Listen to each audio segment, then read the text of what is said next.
Everybody ready? Ooh. Good afternoon.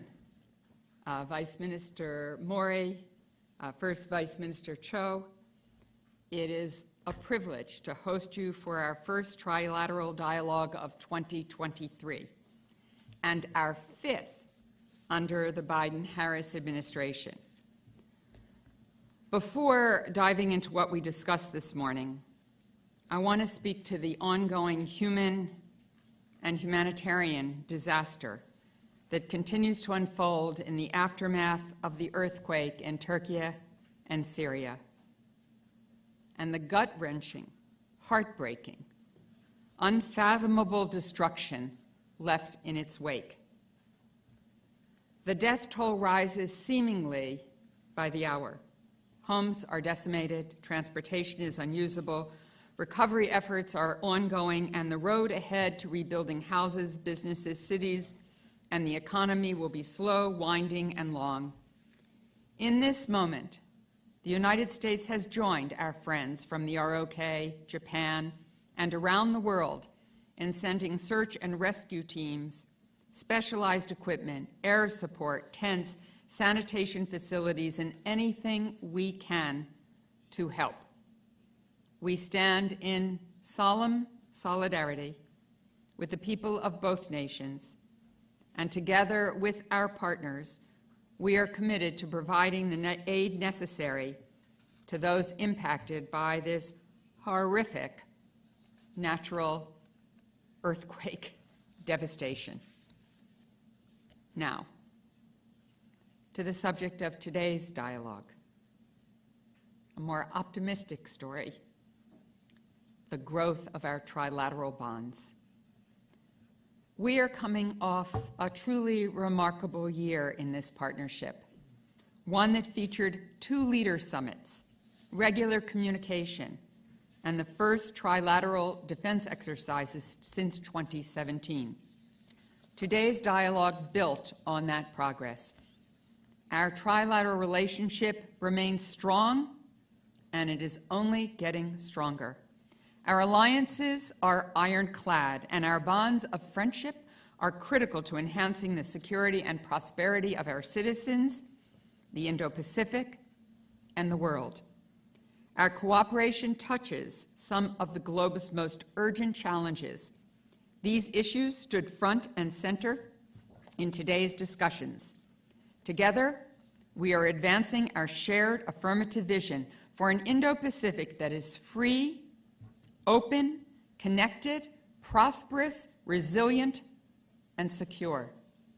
This region is home to half the world's population and 2/3 of its economy. It is dynamic and growing. It is a leading priority for us all.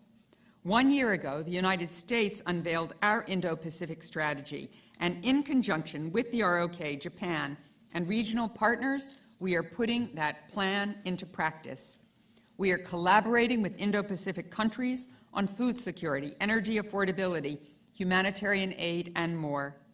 We are deepening our coordination with ASEAN to tackle major challenges such as pandemic preparedness, digital connectivity, and climate.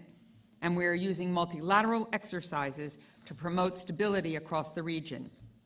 Throughout our meetings, our 3 governments reinforced the necessity of addressing the DPRK's destabilizing behavior and achieving complete denuclearization of the Korean Peninsula. The DPRK continued to threaten the ROK, Japan, and its neighbors, and the world with the launch of an unprecedented number of ballistic missiles last year. Standing united, our nations will deter the DPRK and urge it to give up its nuclear weapons program and abide by its obligations under UN Security Council resolutions. We call for full implementation by the international community and encourage the DPRK to return to dialogue. Our talks also touched on the challenges posed by the People's Republic of China and the need to answer them with unity at home and abroad. Today's dialogue reiterated our core message. We will remain aligned with the ROK, Japan, other allies and partners worldwide to push back on the PRC behavior that challenges the rules-based regional and international order. We will continue to counter the PRC's destabilizing activities in the South and East China Seas. We will keep working for maintaining peace and stability in the Taiwan Strait. Alongside the ROK and Japan, we will find areas where collaboration with the PRC is possible and, in fact, vital to international security, from climate and global health to narcotics, non-proliferation, and beyond. Moving outside our immediate region, and this region that we were discussing in the Indo-Pacific, our discussions included Russia's unprovoked war in Ukraine, and the ROK and Japan's steadfast support, assistance, and cooperation in seeking to end the suffering endured by the Ukrainian people. Our country's actions, alongside partners across the globe, are an unmistakable sign that we will stand firm against any attempts by any nation to change international borders by force. We will hold Russia accountable. We will stay united in defense of Ukraine's sovereignty, territorial integrity, and fundamental rights. Finally, our dialogue covered a wide range of issues that speak to the broad scope of our partnership. On security, the United States is firmly committed to the defense of the ROK and Japan, to enhancing our cooperation with partners like Australia, India, and New Zealand, to deepening ties between Indo-Pacific nations and NATO. On the broader region, we are engaged with ASEAN on law enforcement, transboundary challenges in the Mekong subregion, renewable energy, and health. We had productive discussions about supporting Pacific Island countries as they deal with climate change mitigation and adaptation. We are also coordinating with Japan and the ROK as partners in the Blue Pacific to tackle climate change, illegal, unreported, unregulated fishing, equitable access to infrastructure investment, and defense of the rules-based order. On human rights, our three countries are focused on promoting gender equity across the Indo-Pacific, responding to gender-based violence, increasing women's economic participation and entrepreneurship. As APEC host this year, we look forward to broadening this work with Japan and the ROK and others to bolster the international economic system and showcase the centrality of the APEC region to resilient, inclusive, broadly shared prosperity.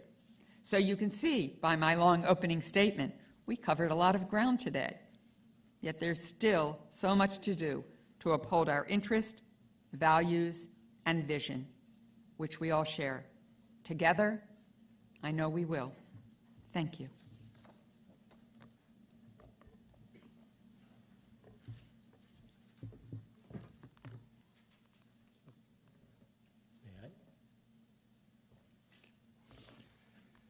Well, it was my great pleasure to have this Japan-US ROK Vice Ministers meeting with Deputy Secretary of State Sherman and First Vice Minister of Foreign Affairs Cho.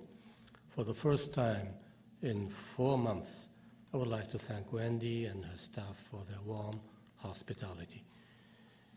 The free and open international order, based on the rule of law, is being seriously challenged, to begin with Russia's aggression against Ukraine, which will mark 1 year on the 24th next week. At the same time, the security environment surrounding Japan has become increasingly severe.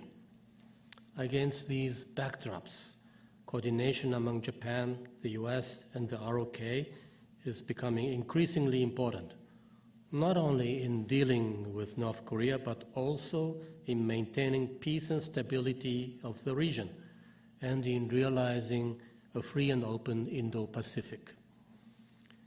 Our leaders reaffirmed at the Trilateral Summit last November in Cambodia the importance of forging still closer trilateral coordination in the security field and beyond.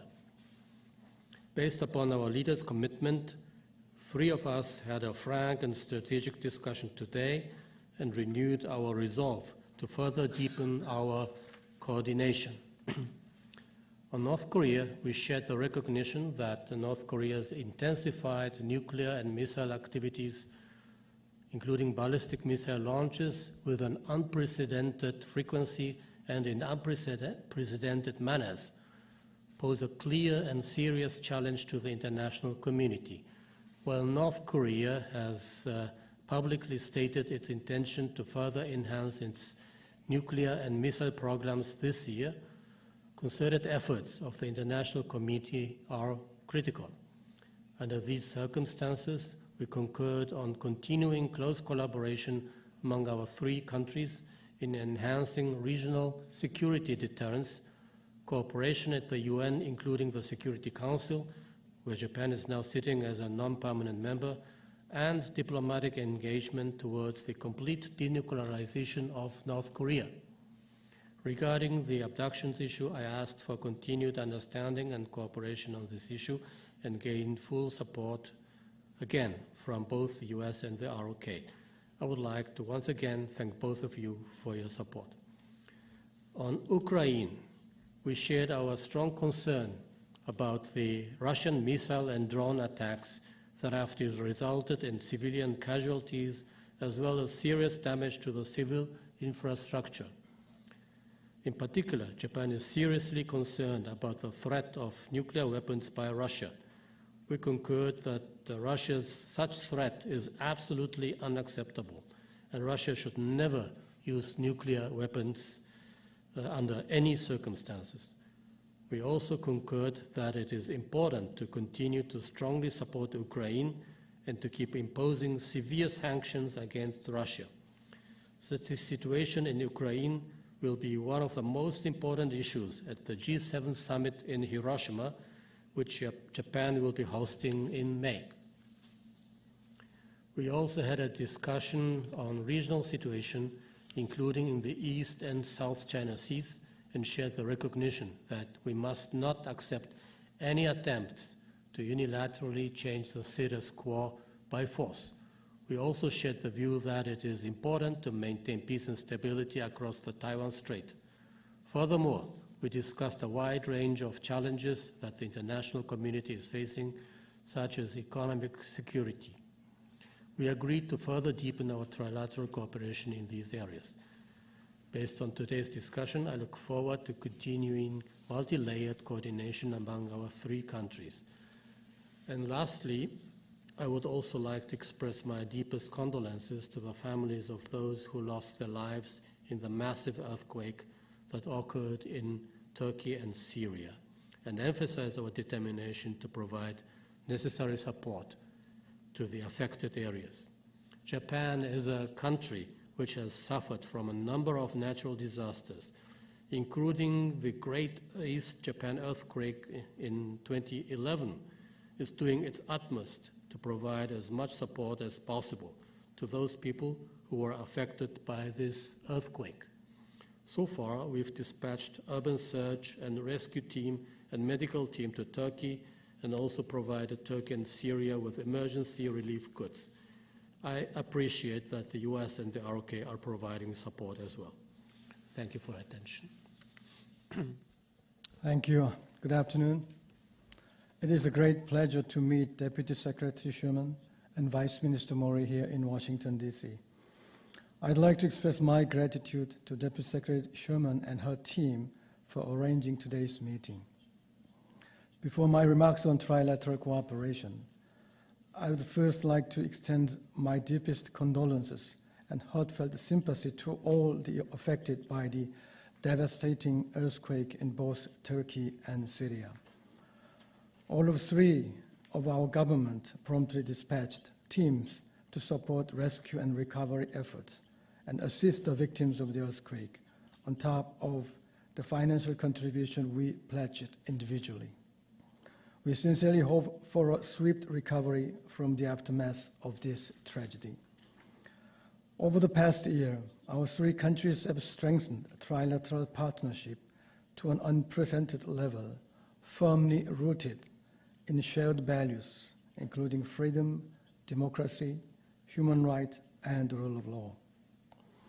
Exactly 3 months ago, our leaders jointly announced the Phnom Penh Statement on Trilateral Partnership for the Indo-Pacific, which reaffirmed our commitment to trilateral partnership and broaden the reach of our trilateral cooperation to new terrain. Today, Deputy Secretary Sherman, Vice Minister Mori, and I explored ways to translate our leaders' firm resolve into concrete outcomes. First of all, we committed ourselves to respond firmly to any North Korean provocation and work toward complete denuclearization of North Korea. Indeed, peace without denuclearization is fake peace. North Korea has launched a record number of missiles last year and is yet threatening further ICBM and military satellite launches. In response to this threat, we will strengthen robust ROK-US combined defense posture and at the same time enhance our trilateral security cooperation with US and Japan. We will cut off the revenue supporting North Korea's WMD development. Last Friday, the Korean government introduced our first autonomous sanction on North Korea's illicit cyber activities, which is one of its major revenue generators. We will closely cooperate with the international community for full implementation of the UN sanctions. We reiterated that we are open to dialogue. We urge North Korea to return to denuclearization talks. We also expressed deep concern over the human rights situation in North Korea and committed to stepping up efforts to raise international awareness on this critical issue. We also underscored our joint commitment to promoting peace and prosperity in the Indo-Pacific region. I appreciate that Deputy Secretary Sherman and Vice Minister Mori welcomed the announcement of our Indo-Pacific strategy. We agreed to seek more concrete and tangible outcomes of our partnership based on the common aspect of our policies in the Indo-Pacific. In this vein, we concurred on the importance of deepening our trilateral coordination on development policy. We will coordinate closely with ASEAN partners on a wide range of regional agenda, including climate change, digital connectivity, and public health. We are also committed to further enhancing cooperation for the development of the Mekong region and the Pacific Island. Last but not least, our three countries will closely collaborate on responding to various challenges to the security of the region and the international community. The infringement of other countries' territorial sovereignty can never be tolerated, against which necessary measures can be taken in accordance with international law.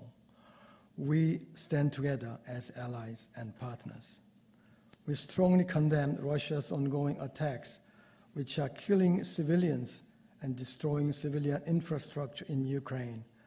We reiterated that it is crucial for the international community to keep an united stance and stand firmly with Ukraine. We committed ourselves to continued provision of assistance to Ukraine so that peace and stability can be restored as soon as possible. In addition, we agreed on the urgent need to address economic security challenges, supply chain disruptions, and energy crisis. We reaffirmed our shared commitment to strengthening strategic consultation among three countries, including the dialogue on economic security that our leaders announced in Phnom Penh last November. We will also closely collaborate in international organizations, including the United Nations, to bolster the commitment of the international community to addressing global issues. Today's meeting was a true testament to our ever-growing partnership for the peace and prosperity of the Korean Peninsula, the Indo-Pacific, and beyond. I hope to maintain close communication with both of you, Deputy Secretary Sherman and Vice Minister Mori, and look forward to seeing you again in Korea for our next meeting. Thank you. Thank you. We will take one question from each delegation. First is Sean Tandon from AFP.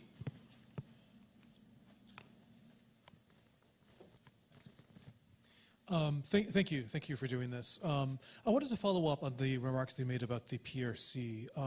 Madam Deputy Secretary, the episode of the purported spy balloons, surveillance balloons, there have been a couple of shoot-downs over the weekend. I was wondering if you could shed any light on that, and more broadly, whether you see a continuing threat from surveillance balloons by the PRC. And also to Vice Minister Zhou and Vice Minister Mori, the United States has said that 40 countries roughly have experienced overflights of surveillance balloons by the PRC.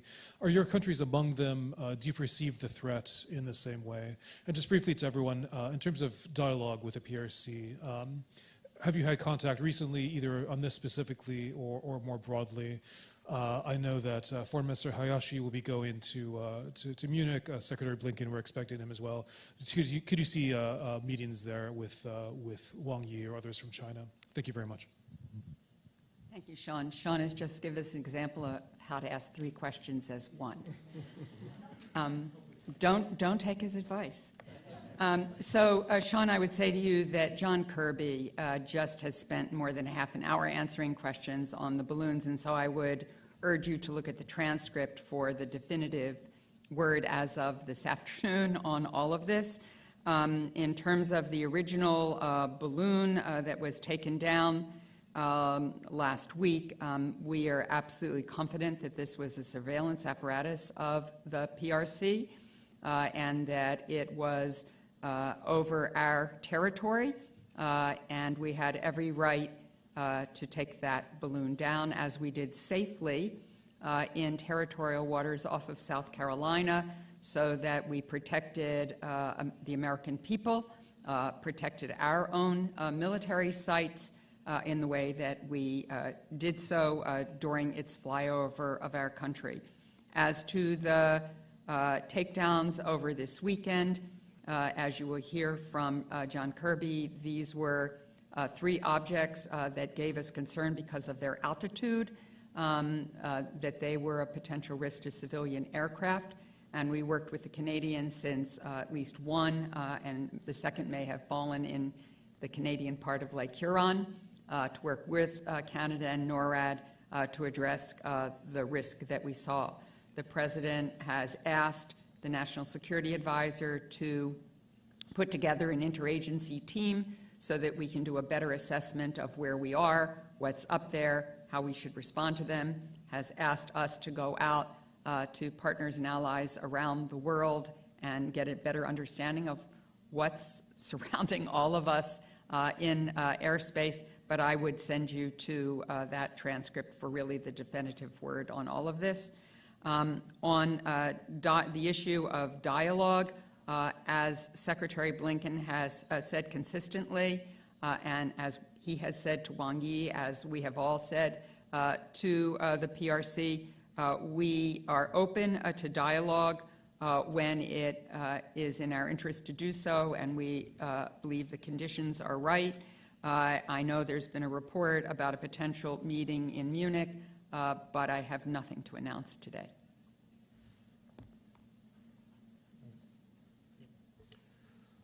Well, concerning the surveillance balloon issue, I first talk about the original surveillance balloon, which was shot down on the 4th of February. I have to say that no country is allowed to infringe on the sovereignty of another country. So we are aware that the US government explained that China had committed an unacceptable violation of its sovereignty and that the US had responded carefully and legally in order to protect its own sovereignty and the safety of its citizens. I explained at the meeting today that Japan supports this position of the US. We will keep in touch, and we look forward to receiving more information about the balloon issues, and we will further communicate in order to have a more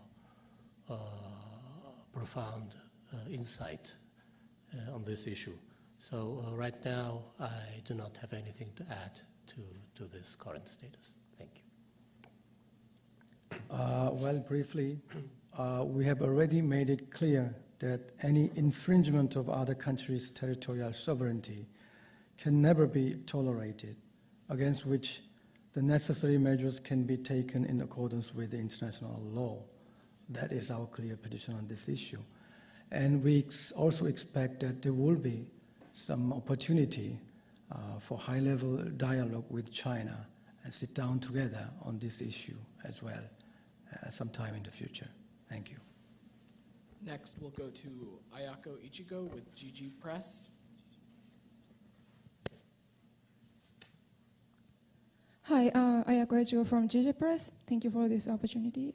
I have a question for Mrs. Sherman and another for Mr. Mori and Mr. Cho.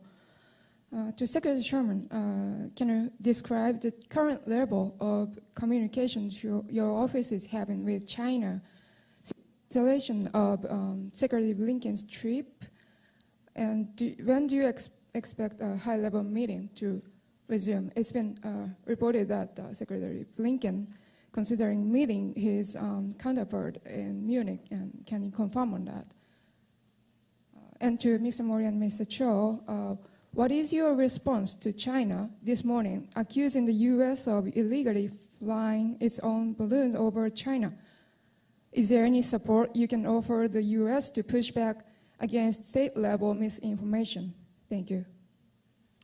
So thank you very much. As I said in response to Sean's question, Secretary Blinken, in his conversation with Wang Yi, said that because of the surveillance balloon over U.S.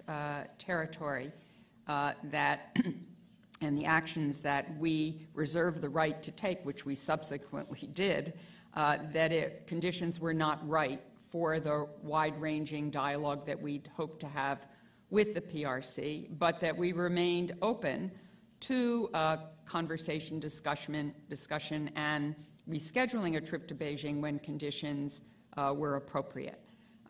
As far as Munich is concerned, I have nothing to announce today.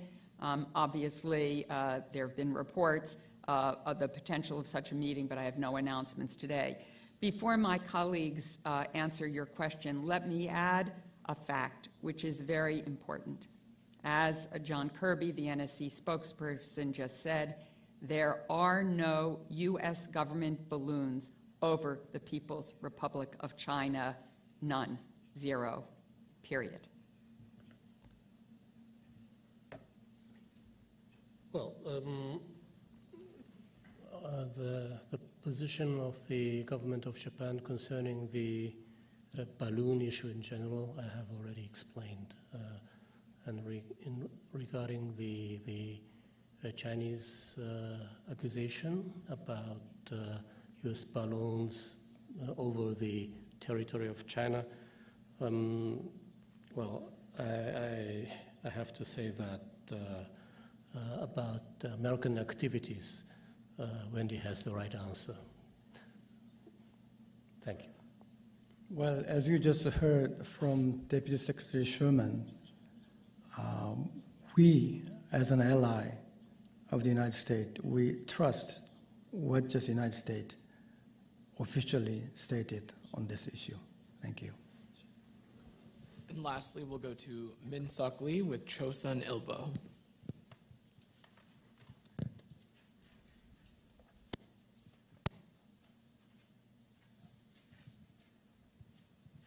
Thank you for the opportunity. I'm Min Suk Lee from Chosun Ilbo. My first question is for the Deputy Secretary Sherman and Vice Minister Mori.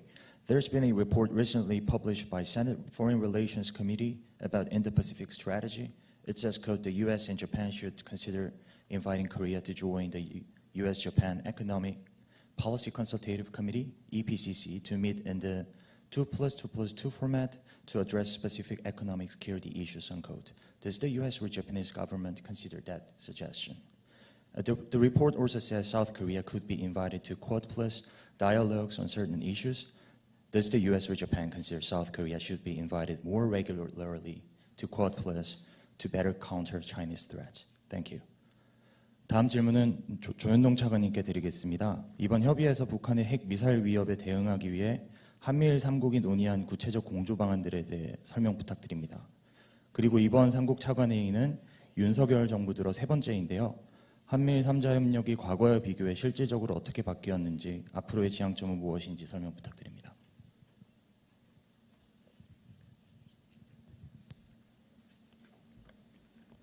So on the issue of the Indo-Pacific report that was put out by Chairman Menendez just this last week, I think you are seeing today the trilateral cooperation amongst the United States, Japan, and the ROK.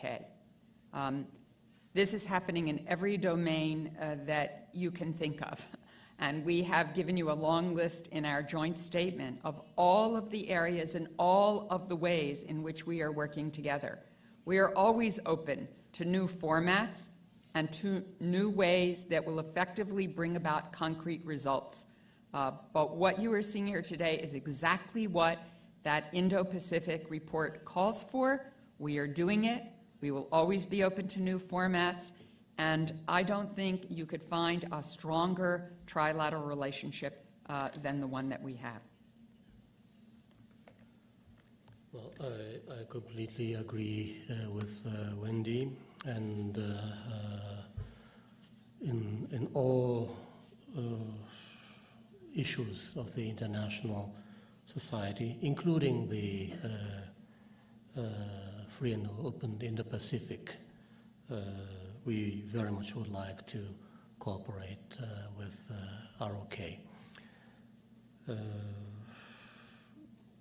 We would like to restore and further advance sound bilateral relations based on the framework of friendly and cooperative bilateral relations that have been built since the normalization of diplomatic relations. I will see first Vice Minister Cho this afternoon, and hope that we will have further productive conversation. Thank you. All right, to me, let me answer your second question first. The comparison between the previous government and the Yoon Suk-yeol government on the trilateral cooperation. First of all, the number of vice ministerial meetings has increased significantly from 3 meetings in 5 years in the previous government to 3 meetings in less than 1 year since the inauguration of Yoon Suk-yeol government. Furthermore, the scope of cooperation agenda has been expanded from North Korea to encompass regional and global challenges, economic security, and traditional and non-traditional security cooperation, including cybersecurity and even space cooperation. It clearly demonstrates the trilateral cooperation has evolved into a core cooperation mechanism dedicated to peace and prosperity in the region and beyond. In addition, the ROK-US-Japan trilateral partnership will be a critical aspect of our Indo-Pacific strategy that we announced last December. On your first question on North Korea, our 3 leaders already agreed on strengthening our trilateral cooperation in response to North Korea's continued provocation, including enhancing the real-time information sharing on North Korea's missile data. So we have discussed in details, and we will continue to discuss this issue to explore the concrete ways to promote and enhance our cooperation to this end. Thank you. Thank you. Thank you, Your Excellencies.